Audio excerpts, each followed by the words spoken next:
If you clicked on this video, you probably are trying to find out some kind of information about manifestation. You're either having trouble with manifestation or you're getting some degree of success, but maybe it's not lasting, maybe a pittance of it, or maybe you're just completely confused and don't understand it. I have answers. I will not claim to be the greatest guru in the world, but I'm going to tell you right now that I have answers to a lot of the questions about manifestation. I've learned these over the years, and I encourage you to stick around to the end of this video, and I'll make it as short as I possibly can to get the information in, so I don't bore you to tears. But I will guarantee you, stick around to the end of this video, and you will learn something that you didn't know before about manifestation. And oh yeah, since you're here, hit the like button right now. Just go ahead, right now, click on the like button. Helps out. I'm pretty new to the video business here on YouTube. I'm learning and I'm working on it, but I have a lot of good information to pass on. And that's why I'm here. And the one thing, the big key, and I think I said this in one of my last two videos also, the actual key to manifestation is absolutely the feeling. And that's not me saying that. One of the biggest gurus that's existed in the last couple of centuries is probably Neville Goddard. And that was Neville's main claim, is the feeling is the key. In fact, his slogan that everybody repeats, and was he repeated over and over and over again, was assume the feeling of the wish fulfilled. What does that mean?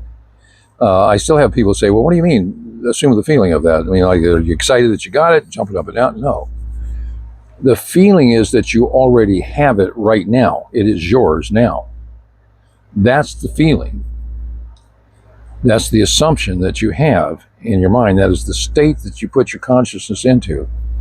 And you may not be able to see it. You probably won't see it exactly at the first thing, because there's one thing that this life really gives us is a delay in what we manifest. In fact, and I've said this before, and a lot of the other gurus say it, what you see in your life right now, just look around you at everything that you have or don't have, how your life's going, how your relationships are, your health, everything like that, is absolutely the manifestation of everything that you have thought and felt up to this moment. It's the past. Okay, you didn't see it when you first thought it, but as a period of time has gone by, and you have emotionally felt and thought, this is your life. Do you like it? If you like it, great, that's wonderful. If you don't like it, then let's do something about it. My name is Chuck. I am certified as a clinical hypnotherapist.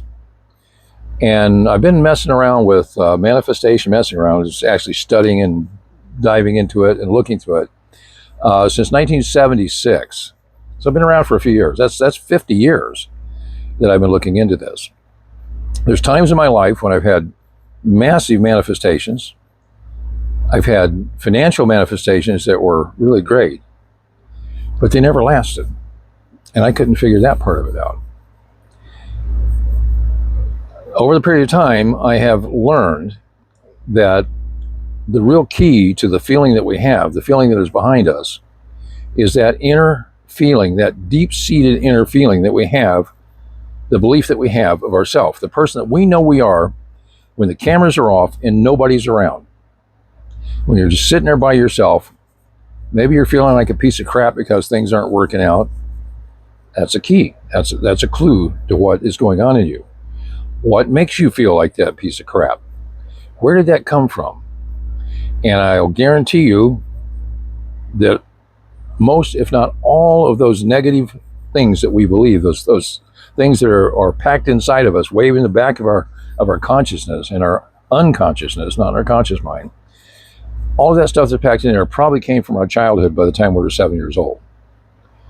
And again, everybody says it, and I've said it before, we up until about the age of 7 are an open book. We have no filters. We are, it's proven, in science that we are in the state, brainwave state of theta, which is a programmable status, and we have no filter. So whatever is said to you, you take it as gospel, you take it as truth, and you live by it. You go, oh, okay, yeah, I'm a piece of crap, so okay, I understand that, I believe that. And that's how it works. That stays with you for the rest of your life, unless you do something about it. Most people have no clue. They don't even have any idea what's going on in their thinking. They just don't. You may feel bad and you'll tell us, well, I'm not that. I deserve better. I know this and that. See, but that's thinking and that's words. That's conscious thinking. Now, as an adult or as a young adult, once you get up into, say, about 13, 14 years old, between like about 7 and 11 or 12, you're in a little bit different state, but you still have very limited filters. And your emotions can be really ticked off and touch off and do a lot of negative things internally. Somewhere around the age of 13 or 14, you start realizing that maybe some of the stuff that you're programming into you is not right. We have a filter, and in hypnosis they call it the critical factor. And what it does is your conscious mind tells you what you want. I want to be wealthy, I want a new car, I want whatever it is. And your critical factor listens to that, and then it looks into your unconscious mind and says, no, piece of crap, can't have that. No, we're not going to take that. And no matter how much you claim it, how much you demand it, it's not going to happen. When it comes down to your conscious thinking and your emotional inner thinking, the emotional inner thinking always wins. So what do you do about that? Okay, well, you have to change that. You have to add things in to your belief system, and you have to let go of other things. Generally speaking, you're not going to get it completely out of your mind. You're never going to throw stuff away. You'll always be able to remember it. But what hypnosis does for you and can do for you, what I've seen with many, many people, is it changes the way that you allow, that your perception is on allowing that stuff to affect you. And then when you are, through hypnosis also, you put new programming into you that works in place of the old stuff. And I saw a thing just last night, as a matter of fact. I was cruising some of the stuff, trying to get this video together. And this is crazy. This video's been crazy. I've had so many interruptions, and I guess I manifested those for some reason. So I would just finally get in here and get serious about it. But it's something that I knew and that I know in the back of my head, but I never put it into these kind of words. I was listening to a guy, his name was Daniel Moreno. He is on YouTube, and I encourage you to listen to him. He's really got some good things to say. And his words were, the wanting itself, the wanting of a thing, the wanting itself broadcasts the absence. What did he say? It says that if you want something, you've just put yourself in a state of lack. You've just told yourself, I don't have it. You've just told the universe, I don't have it. And that is an emotional feeling when you want something. That is an emotion that you've just verbalized.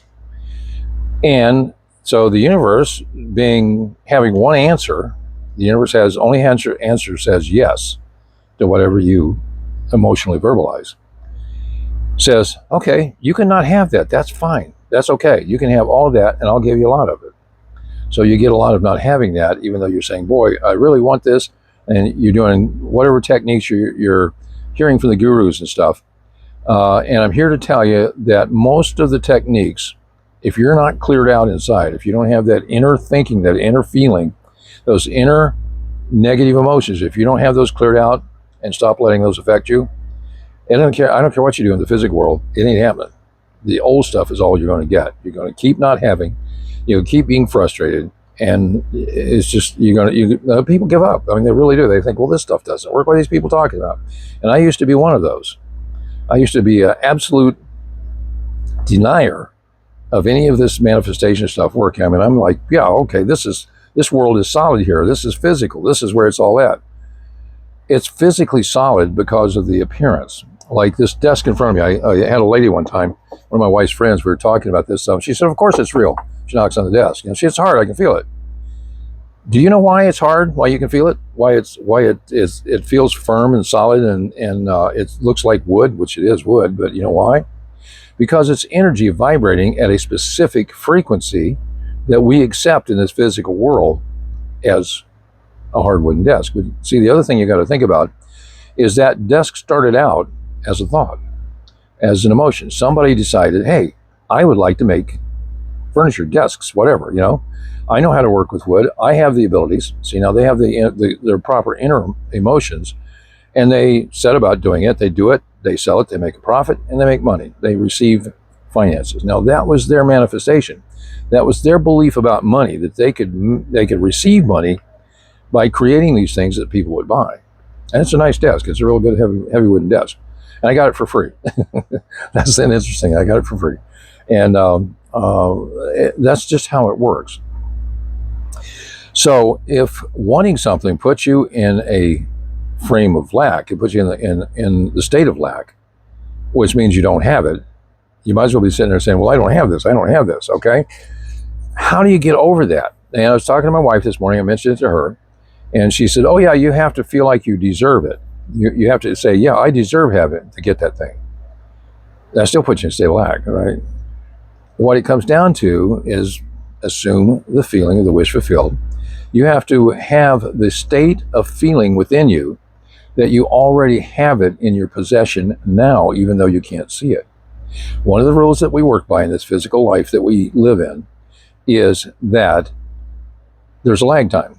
There's a lag time between manifestation and actually having it in your physical realm, your physical life. There is a lag time. That's just the way it is. So, and if you say, okay, you feel that you have it and you look around, it's not there. Okay, where did it go? It'll never get there. It will not be there. You just cross-circuited it. That really throws static into the equation, which just like a radio station or a TV station, suddenly if it goes to all static, there's no program there, you see nothing. So the real key is getting into that state of mind, as Neville would say, of being the person that has that thing. Now, what does that mean? Okay. I'll give you an example quickly here. Is that many years ago, I had a business that was making a lot of money. I mean, the finances were really good at that time. It came a time when I wanted to leave the business and go do something else. And so I sold everything and, as a consequence, had lots of money. And I bought I wanted to travel with my family. My kids were very small before they went to school. I wanted to travel the country. And I was going to do it in an RV, primarily something that you would pull with a truck and travel the country. And I traveled a little bit like that before, and it's kind of cool. It can be a problem, but it's kind of cool. I love driving, so it doesn't matter. So I happened to see a truck, and it was a custom-built trailer hauler at the time. It was almost new. It was in a used car lot, but it looked like it was in good shape. So I went by the next day. I didn't have time that day. The next day I went by, and the guy that the car dealer had just gotten out of the hospital. He had gallbladder surgery, I think, what it was, and he was in pretty bad shape, feeling pretty bad, but he needed some money. He'd been out of commission for about 10 days, and he needed to get some money in the business. So I shot him a price on it. He said, I can't go that low. And the fact that I had that feeling like, I don't need this, it would be nice to have in my life, but I don't need it. There's others out there. I said, okay, that's what I can go. And I started for the door. I said, oh, would you like to take my phone number just in case you change your mind? He said, well, probably not going to change my mind, but I'll take your phone number just in case. 3 days later, he called me. He said, you still want that truck? I said, yep. And he gave me a price that was about $500 higher than I'd offered. I think I offered him $11,000 for it at the time, which was pretty good money for it at the time, but it was cheaper than wholesale on it because he had paid more than that. So anyway, he said, if you give me $11,500, I'll take it. I said, okay, I'll throw another $500 in. And he even delivered it to me. But the attitude that I had was, I don't care, I don't need it. I could see me having it. I could see it being mine. I saw it as already being mine at that price, and I walked away. I let it go. And that's the other side of the coin. So when you're trying to get something in your life, you have to be able to just walk away and let it go. Let the universe take care of it. Know that it's yours. Know that it's there. And that feeling has stayed with me throughout the years. And now, anytime that I'm trying to manifest something, and maybe I'm feeling a little bit, maybe just not right on the thing or whatever, because I still do. I remember that situation and that feeling, I pull that feeling back into me, and it makes things work. How do you do that? Get rid of the negativity and replace it with something that works. And I hope this has helped you. And just remember that wanting in itself broadcasts the absence. If you'd like to work one-on-one, I'm looking for people to work with through hypnosis to help them with their manifestations. If you could, hit the like button. Subscribe. That would be great. That would really help me get this out to more people. So you're helping people. Oh yeah, and I got to brag real quick. I gave blood today. I gave blood. I do this. I live about 100 miles south of Vegas here in Arizona, and the people that come down here come down from Vegas. They take the blood. It's a company by the name of Vitalent. I got nothing to do with them, but the really cool thing about it, that when I started giving blood a few years ago, was for a medical reason and physical reason, and I still do it now. I don't have the reason anymore. I got rid of that one, and but they text me whenever they use my blood to help save somebody's life, and that feels really good. And the other thing is they're getting some of my energy, and hopefully it makes them a little better at manifesting, a little better at living their life, just to have that energy that my blood would offer them. So anyway, thanks for stopping by. I got more coming. I'm still working on the self-hypnosis one. I got to get that done by the end of the month, I've promised. So I'm working on that hard. Come back again. And in the meantime, just be at peace.